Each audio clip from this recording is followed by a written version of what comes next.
pasensyahan nyo muna yung view nyo na ang mataba kong baba. Wala kasi ako mapaglagyan guys, hindi pa ako nakabili ng yung magnet para patungan ng camera dyan sa may dashboard ba tawag na? Hindi pa tayo nakabili guys kasi hindi pa masikaso. Anyway guys, papunta pala kami ngayon sa Tagaytay kasi magdi-deliver kami ng generator, pero hindi na kami duman sa office, diretso na kami ngayon sa Tagaytay. Yung aming truck on the way na rin doon. Yung last time na nanggaling kami, last month pala guys, in-upload ko yung aking live doon sa aking page. Galing kami doon sa Tagaytay Heights kasi yung HOA doon guys ay bumili sa amin ng generator last month, pero ngayong first week lang ng February nila pinadeliver. Kaya yun ang ating vlog for today guys, samahan nyo kami sa aming delivery. But before that, mag-makeup muna ako guys kasi wala akong kaayos-ayos talaga. Kita nyo, normal na ganda pa lang ito. Pati nga buko basay kasi nagmamadali na nga kami guys. Ayan, magli-lipstick lang ako. Ito yung bagong favorite kong lipstick na yan. Ito. Kasi ano siya, blendable. Hindi siya yung parang, ano siya, patawag doon yung matte siya, pero pag in-apply mo siya ng hindi siya katulad ng iba na nagtitigas agad. Kaya ito ang aking favorite lipstick as of now. Tsaka yung binigay ni Mado kasi maganda siya gamitin. Ganto din yung kulay nun eh.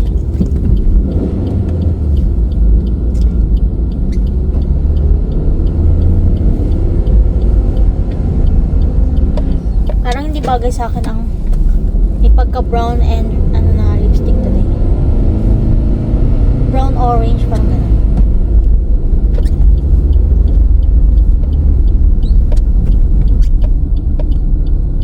Pangit.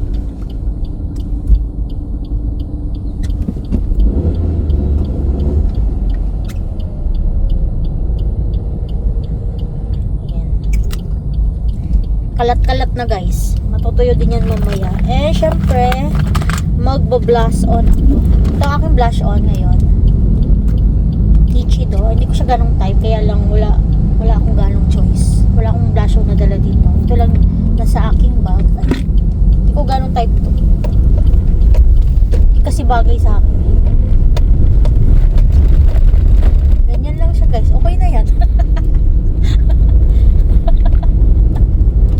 Joke lang. Ulit natin. Blendable naman siya. Kaya lang, hindi lang ako marunong mag-blend. Kasi hindi siya maganda i-blend guys. Parang makunat. Or hindi lang ako marunong mag-blend. Mas maganda pa ka kanina na wala akong makeup.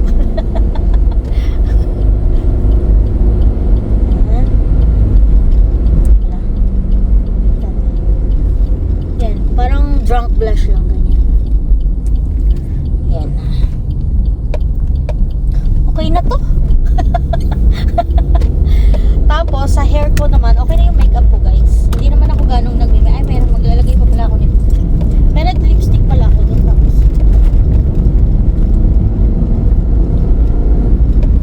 konting retouch lang kasi natural naman namang maganda ako. Konting retouch lang.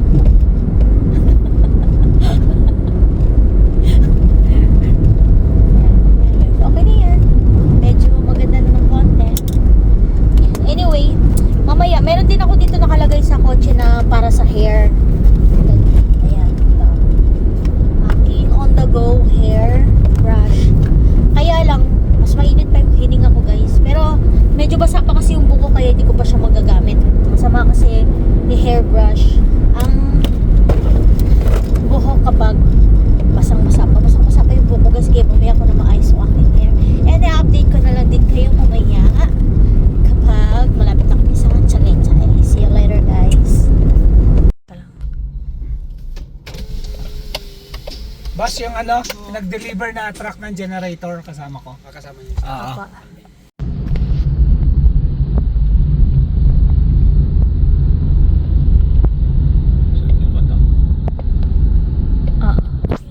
Circle ba to? Ay hindi. Dire-diretso pa. Circle eh. Dito ako kumaan ng nakaraan. Kaya nga. Ligaw tayo.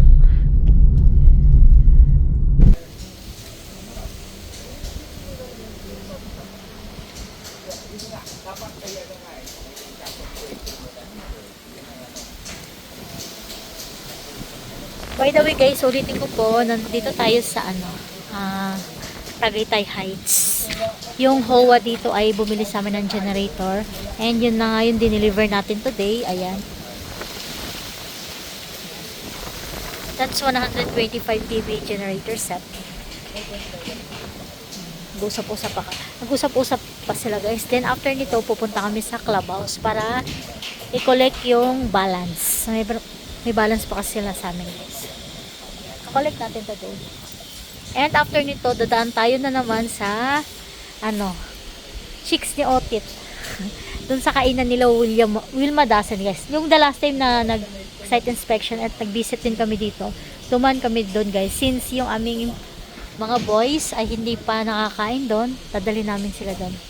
Sana may parking ng truck guys kasi ang haba ng truck namin. Ito pala yung bago namin truck guys. Hindi ko pa ito napapakita sa aking YouTube, yung bago naming truck. Nung na-purchase lang namin itong January 2025. Ayan guys, mas malaki. Kasi yung isa namin truck guys, parang nagloloko na siya. Tsaka pagod na yung isang truck namin. Kaya bumili kami ng bagong katuwang sa aming negosyo. Ito, sobrang laki guys.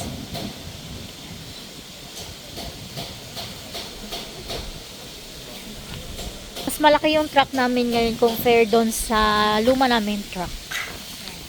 Anyway, i-update ko na lang kayo later. Ang hangin dito guys, hindi siya ganun kalamig, pero ang lakas ng hangin. Tignan mo, naka-sleeveless nga lang ako, kayang-kaya ko. Punta muna kami sa clubhouse guys. Hi guys, andito na kami sa clubhouse guys, pero hindi na ako bumaba kasi magko-collect lang naman ng payment si Mike. Ayan na si Mike doon. Ayan siya.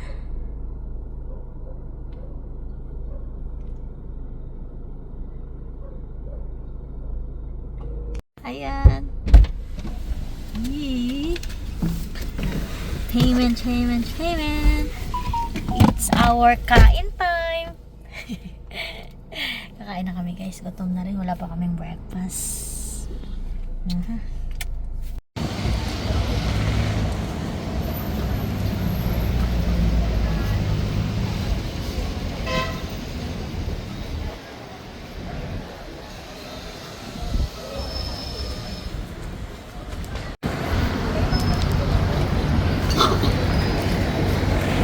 Guys, grabe talaga ang daming tao dito palagi. Yung huling pupunta din kami dito guys, grabing tao. Ngayon napakadaming tao. Nagtaka mo lang sa 15. Hi guys, dito na kami guys. Order na rin kami. Apat po pecho, isang grilled dim, isang bulalo, apat na extra rice, isang alakarni. Tapos kanya kung hindi malamig na. Okay. Wala naman po may allergy sa inyo, sir. Wala. Assign na lang po, sir. No allergy na lang po. Hi guys, waiting pa rin kami sa aming order guys. Alam nyo ba guys na Wednesday ngayon, pero grabe yung tao, ang dami talagang tao. Actually lunchtime kasi kaya madaming tao, pero nakapagtaka sobrang daming tao talaga dito. Ang lakas talaga nitong restaurant ni Wilma Dasen na Chicks ni Otit. Pakita ko sa inyo guys. Ang daming tao.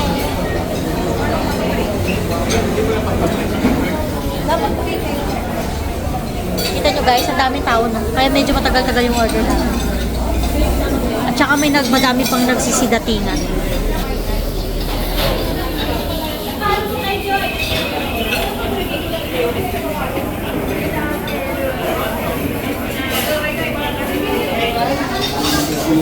Ito ata pinakamalakas na restaurant dito sa area na to guys. Mahogany to. Nasa Mahogany Tagaytay pala to located guys.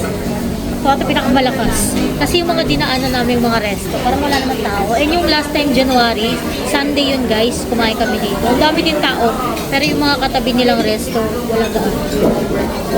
Malakas ang kamandag ni Wilma Dasen. Napakabanda guys. Malakas resto niya. Kaya lang wala siya ngayon dito. Hindi ko siya matimingan. Pa-picture sana tayo. Isa lang tayo makakita ng artista sa buong buhay natin. Tingnan po kami sa kahit outlet pa, Infanta, diretso na kayo. Parang minibus na nakikita ko. Yung hindi aircon. Hindi na nakikita ko doon. Pagdating mo pa doon, baba ang terminal, sakay ka na naman ulit. Tricycle yan.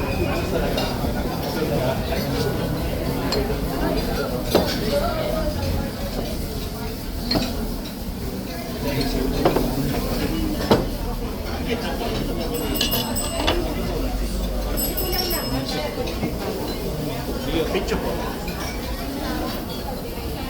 Dalawa sila, mga Kalapat naman ang picture. Suma, no? gagastos sila 2,000 pumasahin. Kalapat.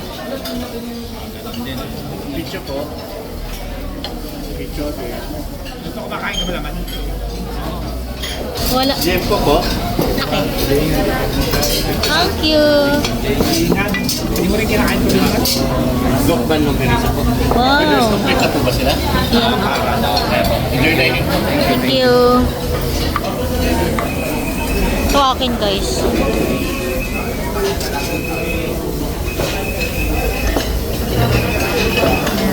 Sa'yo, lalagyan ka naman. Ay, ano lang, gulay. Sipit, sipit, sipit.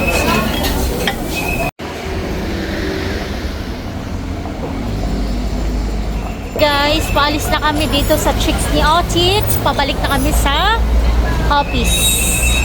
Yan. Grabe, daming tao ngayon guys. Sobrang daming tao. As in.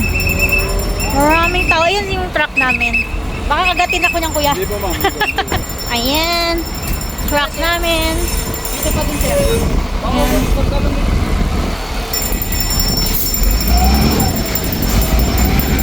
Ako ay pupunta na sa aming kotse at ayun ang aming truck, palis na.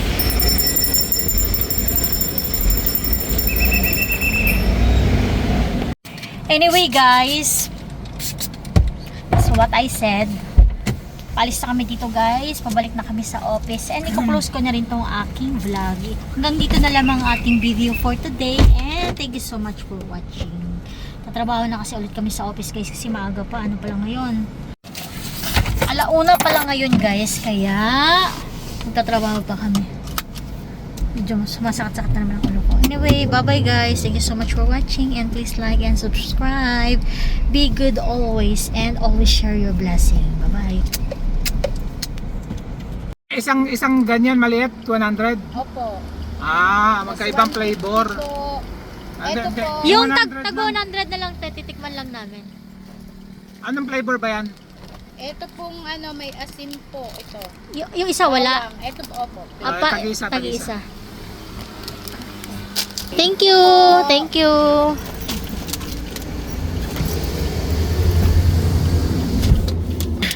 Butche. Hindi to. Ah? Alam mo yung butche, hindi to. Hindi ko alam yun. Kasi guys, kanina, kaya naman kami napadaan guys. Kasi kanina, Butche. may nadadaanan kaming kasoy tapos butcheron. Kanina pa kami curious kasi dito din kami dumaan nung papunta kami dun sa Mahogany, yung nag-deliver kami ng Janset. Kaya ngayon, pagbalik namin, curious kami kaya di na maano namin. Nagtatalo pa kami, yun daw yung parang pasta na Sabi nila, parang pasta daw na chicharon. So curious kami guys, yung pala, yung Yata yun, dito, yung ganito. yung pala, yung butcheron, yung ng parts ng manok siya. Puwet Pero yata mukhang yun. puwet. Hindi naman daw puwet. Ewan ko basta ganun. Hindi kami Yung bumili. ganito. Tilaok? Yung dito, ilagay ng Ayoko nun. Ganun. Basta ganun guys, para part siya ng manok. Kaya hindi na kami bili. Kaya ito na lang nabili. Kasuy. Kasi nakakaya naman kay ate. Hinintuan namin tapos hindi kami bumili. Curious lang kami dun sa butcheron. Anyway guys, yun lang ang ating quick pahabol na update dito sa ating vlog. Thank you so much guys. And again, pabalik na kami sa opisina. Bye!